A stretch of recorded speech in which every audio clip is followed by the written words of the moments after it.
We're continuing our interview with Charles Simpson with the Charismatic Renewal Movement that just shifted the world, shifted America, and got the church's attention. What by a move of the Holy Spirit. What we're talking about in the interview, character, how important character is and how God shapes it and how giftings can take you places that your character can't keep you, or giftings will get you to build something that your own character will destroy, believe that or not, right? Also, we're going to talk about the need for spiritual fathering and accountability with Charles Simpson, one of the leaders in the Charismatic Renewal Movement. Let's join the interview now.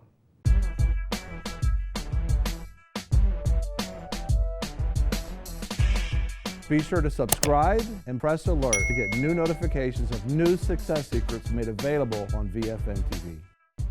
So we're going to go back to, I don't want to break you up, but we're going back to Fort Lauderdale. You are pumped. You've been invited to come be an editor and a writer in New Wine Magazine at Birthed, also to speak.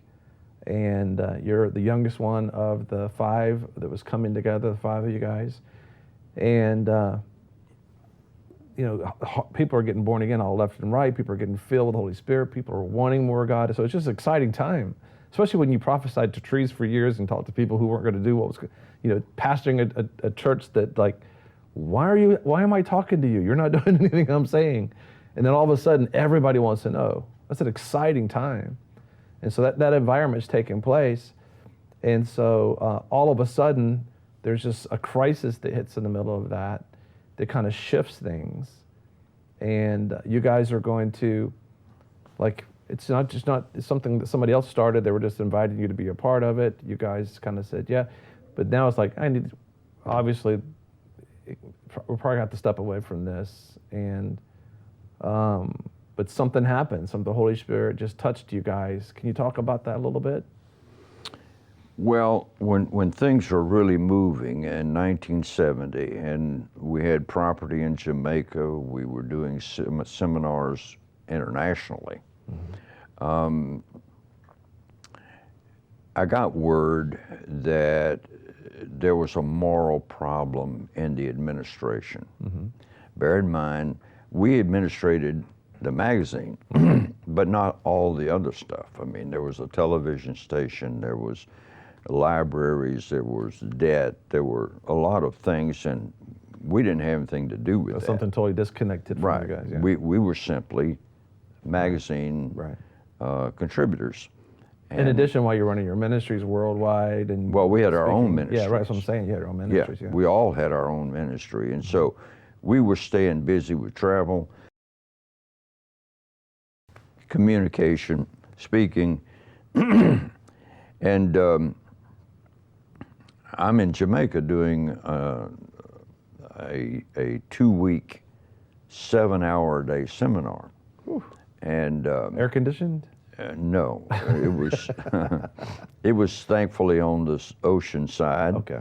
But there were people that came down from all over the United States. Wow. To be there, and Derek was supposed to be teaching with me. His mother passed away, and so it was a rough week. I mean, it was a lot of work, and I taught more than I knew, to tell you the honest truth. I mean, so I come back, and I came back and heard that there was a moral issue. Well, our faces were on the magazine. That's what everybody knew about, and the other brothers had been on television, and so. And this magazine's in homes all over the world. 130,000 in probably 70 different countries. Yeah. And so, we didn't know what to do.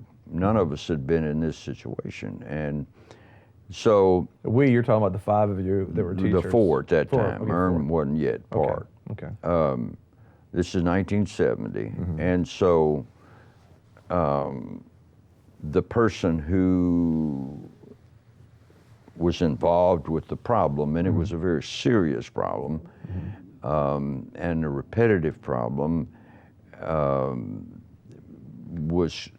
felt like that his ministry was in jeopardy, which it was, and began to call around the country and tell his friends that we were taking his ministry from him. In fact, we were ready to resign and get away. We just didn't know what to do because everybody thought we were the ministry because our pictures were in the magazine, we wrote the articles.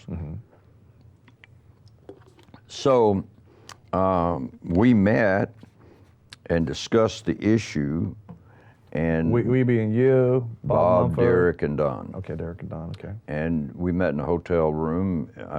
It was down on Miami Beach. And I don't know how many people were there at the seminar, but it was more than 1,000. So we decided that we would resign from the magazine. And that we, at the same time, that none of us were accountable to anybody, and that we needed accountability. Because any of us could fall into crisis. Well, we saw the problem of the brother that fell into a problem, and we saw that it was happening out there. And there was it was harvest, and everybody was running loose in the field. And not accountable for their row or what they were going to do. And so we, in prayer, and again, I was like a junior partner. I mean, I was a younger guy. I looked up to Derek Prince. He's, I don't know, 25 years older than me. Bob, 7 years older. Bob was already famous at that time. Probably the most popular teacher. Billy Graham said Bob Mumford was his favorite teacher. So, I mean, this is heady stuff for me. And so we got down and sought God because this was a serious time. Our ministries, the movement, the charismatic movement, great things are happening, but in the middle of that, a real tragedy happened. We'll be right back. Can I ask you a question? Are you tired of working harder and harder and seeing less and less of the success that you always dreamed about having? Well, I believe my book, I Will Fight 10 Strategies for Your Success, with its 502 wisdom nuggets, can help. I mean, it's time to stop settling for mediocre. No more wallowing in defeat. Let hopelessness go. It's time to see the upside of life and begin winning again. I want to share with you timeless strategies I gathered over a lifetime that are proven, practical, and implementable. They've worked for me, they've worked for others, and I believe they're going to work for you. I want to help as many people as possible achieve success, kingdom success. Claim your book. Don't wait a second longer and discover the breakthrough that's awaiting you. Welcome back to VFNtv with your host, Craig Lancaster.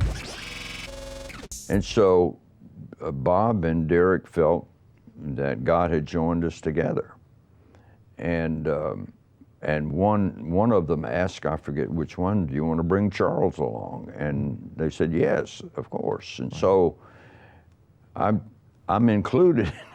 So you were walking into this room with the intention everybody's going to resign and step back from this magazine. Because something's happened that's disconnected from that. But then when y'all prayed and sought the Lord, all of a sudden the Holy Spirit begins to touch your heart. Something happens that kind of joins y'all together. It wasn't about us being joined together. It wasn't about us continuing with the magazine. We saw we needed each other for our personal covering. That we needed to be accountable. I went back to my room. I was rooming with a brother at that time, and I walked in and I said, I think something's happened that may affect my life. I read that. And I thought, I had no idea. So anyway, we were asked by the other people on the so-called Committee of 40 not to leave. And the Committee of 40 are the ones that they put together originally to help kind of business people. They were support people, And they, because they knew that our pictures were in the magazine owed money. $33,000 at the time, which is equivalent to $250 today, I believe, $250,000 today. And we just bought a TV station. I say we, I mean the ministry had. And so they said, you know, don't leave. So we stayed with it. And, you know, the fun was beginning because Rumors were out. Right. And anyway. And the brother that went through the difficulty, y'all actually went to him. Oh, I tried. I personally was asked, even though I was the youngest. I was a pastor. They threw you in the fire. Yeah. So Right. I sat down with him and another friend who was really his friend, who had funded a lot of the activity. A good man. And I offered him an opportunity to go through restoration. Which is a gift. You're like, you're helping me be restored and be healed. I offered him a place to live. We had land in Jamaica, it was a beautiful place, and he was familiar with it. He'd been involved with buying it. Asked him just to desist from ministry for a season. Y'all were even going to compensate him during that time. We would take care of him financially, and we offered him the best thing we could if he would go through the process. Right. And So you're trying to save the situation. yeah, we were trying to save him Right. and his family, and it didn't work. So then we had to assume responsibility for a ministry that we didn't create. Wow. That's difficult. And we had our own ministries. Wow. And we elected to keep our own ministries and not try to build some conglomerate. Right. Because bear in mind, none of us wanted a denomination or a system or to control anything. I mean, what was there was just property, but not, I mean, it was debt. It was the beginning of the magazine. I guess 1970, is it? They had some employees. Yeah. This is in 1969, the magazine starts. In 70 is when the fund began. Okay. But So then that's when just all of a sudden we went to resign. Next thing you know, we're getting together for ourselves. We want accountability. Tried to help this particular brother, go through restoration. He wasn't open to that. And then y'all just kind of watched, and all of a sudden, the author writes about, Moore says, all of a sudden the debt went away, people gave, and then the magazine subscriptions continued to go up. And it prospered. Prospered. Yeah, it did well. And it was a time where a lot of things were booming. I mean, God was moving. Bill Johnson says in that season, you could have said, Mary had a little lamb and people get saved. So many people were getting saved. I think that's right. I think, I was going regularly, as was Bob, to Christian Center in Anaheim, which was the big church at that time, I think around 10,000. And I went there 9 times.